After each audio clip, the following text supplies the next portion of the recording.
I will never forget that autumn day in Budapest, when I was 23 years old and we all sat under a walnut tree in the garden of one of those wonderful restaurants, chatting confidentially and privately around a big table.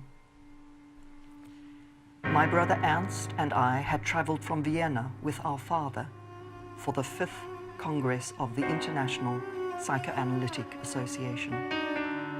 For the moment, the grimness of the last few contentious months of 1918 gave way to our mood of celebration. Budapest's mayor, István Bácsi, the city magistrates, high-level military and medical officials from Hungary, Austria and Germany welcomed almost 50 of us with receptions and private banquets. Sándor Ferenczi and Melanie Klein were there, and so was the young István Holos and Géza Róheim, the future anthropologist.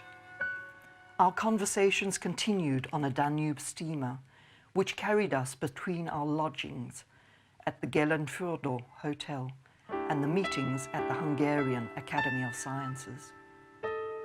We compared notes on war neurosis or shell shock and the papers by Ernst Simmel, Ferenczi, Karl Abraham and Max Eitingon, my father's colleagues who had used psychoanalysis to treat traumatized soldiers with great results. On September 28th, Siegfried Bernfeld and I rode back to the Academy of Science to hear my father speak about the future of psychoanalysis.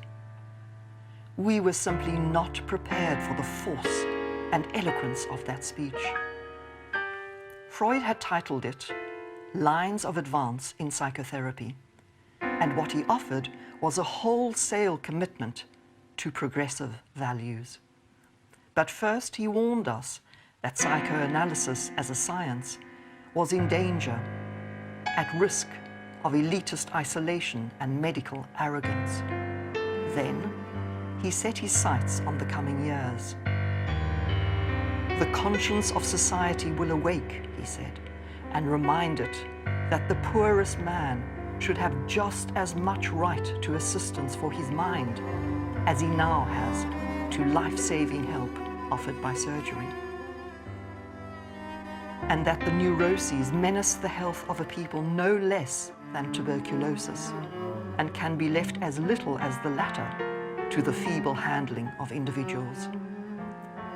It may be a long time before the state comes to see these duties as urgent, he said. Probably these institutions will be started by private charity, sometime or other. However, it must come to this. Ferenczi began planning, but it was Max who opened our first free psychoanalytic clinic 1 year later in Berlin. Meanwhile, I had just gained my certification as a school teacher in Vienna and was in analysis with my father, training to become a psychoanalyst myself. The Budapest speech had set social justice as the goal for all of us.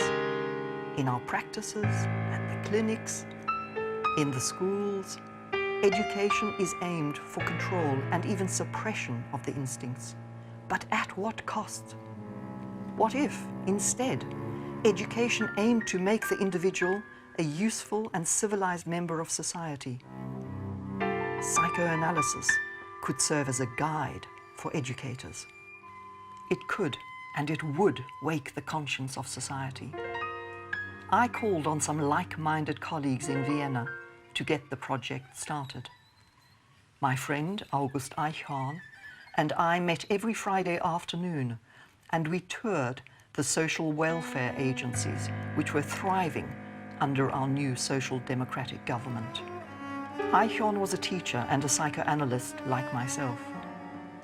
We visited Siegfried Bernfeld, who also in 1919 founded Kinderheim Baumgarten, an educational refuge for Jewish child refugees in Vienna.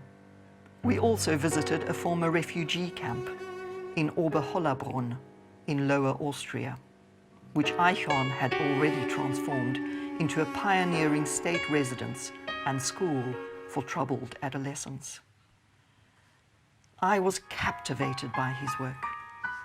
Eichhorn wasn't only able to reach children otherwise unreachable, he influenced a lot of us. The more Eichhorn and his staff thought about the educational and psychological needs of stigmatized children, the more he pushed for environmental change. Without it, as Bernfeld said, education simply prolongs the status quo and stifles human growth. I joined the Vienna Psychoanalytic Society in 1922 and, along with Eichhorn, made the case that the flexibility and innovation of psychoanalysis could be used productively in education. The ideas of Maria Montessori, socialism and psychoanalysis, and even Wilhelm Reich's more radical proposals were popular then, and both Bernfeld and Eichhorn knew how to merge them into the kind of empowering approach to education that would promote systemic change. As my own ideas about education developed, I began to think of the classroom as a modernist place where the child could become a free and self-reliant human being. A conservative teacher of the old school would say, "The rebellious spirit of this boy must be broken before it is too late, and he has become a serious menace to society." A modern educator, on the contrary, would have the highest hopes for the child's future and would expect to see in him a future leader and liberator of the masses. We can discover in each child a perfectly definite constellation of hopes and fears, dislikes and preferences, jealousy and tenderness, the need for love and the rejection of it. Children not only need to be taught, but need a chance to teach themselves. At the same time, we impose limitations on their thinking, and we place obstacles in the way of their creative activities. Worse, traditional educators always want to make the child into what suits them, deferring by the century, position, rank and class of the adults. Yet, education appears to us in another light, when we have another aim in view. Disabled children and those affected by war, refugee children, children from poor families, or, as Alfred Adler would agree, those who are simply unloved or misunderstood, call on us to figure out their particular developmental and social needs. Despite all the ordeals and obstacles we faced after the war, our new ideas were welcomed in Vienna in the mid-1920s. Progressive newspapers cheered when Eduard Hitschmann opened the Ambulatorium, our free outpatient clinic for people of all social classes and occupations. Our wonderful Minister of Education, Otto Glöckl, based his democratic school reforms on a simple idea: education for independence.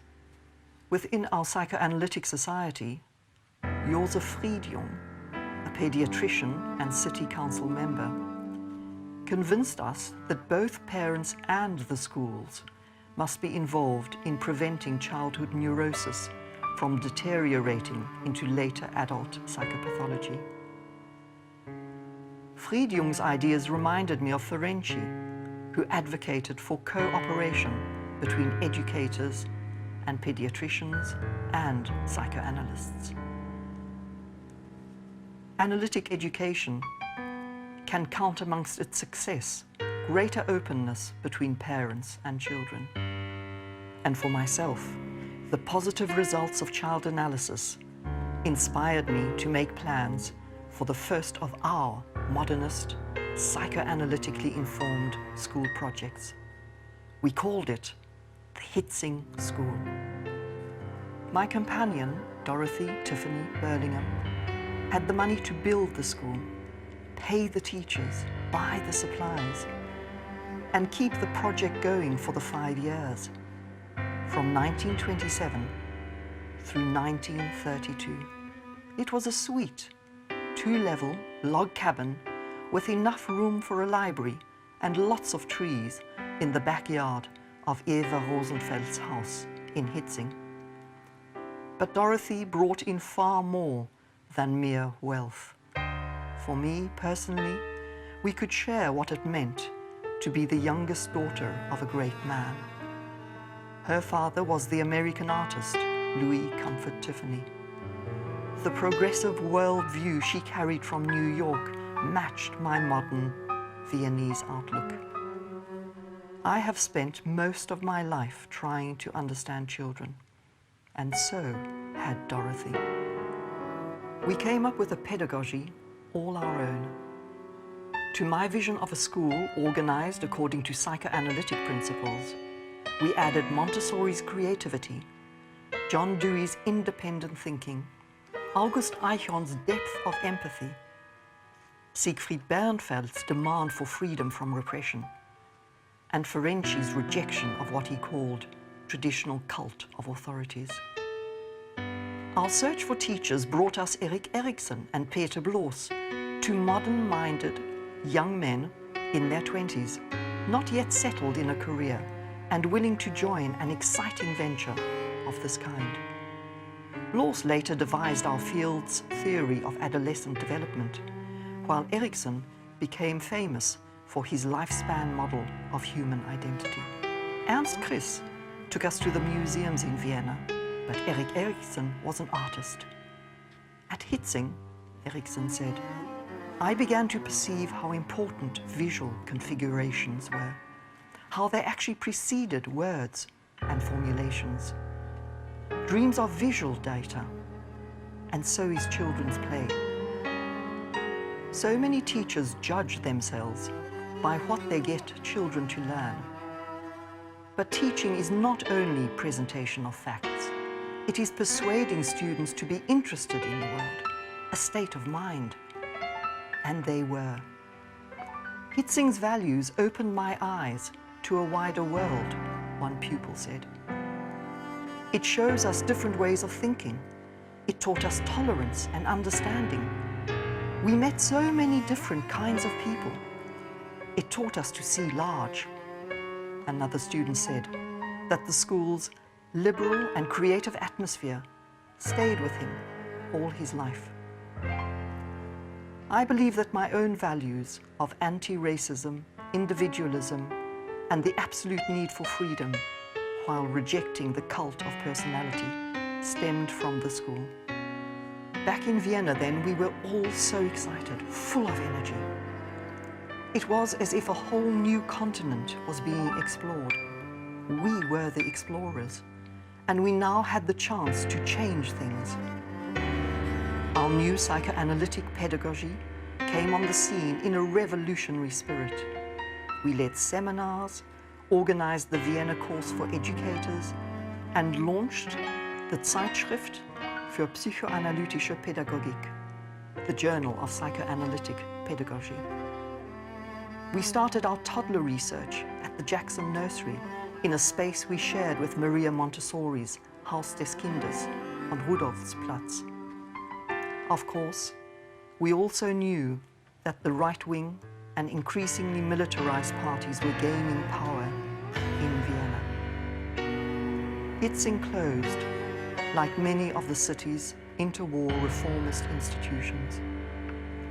But until the end of our lives, even in exile, in all our work with children, Dorothy and I stayed true to Freud's bracing, memorable lines on the conscience of society.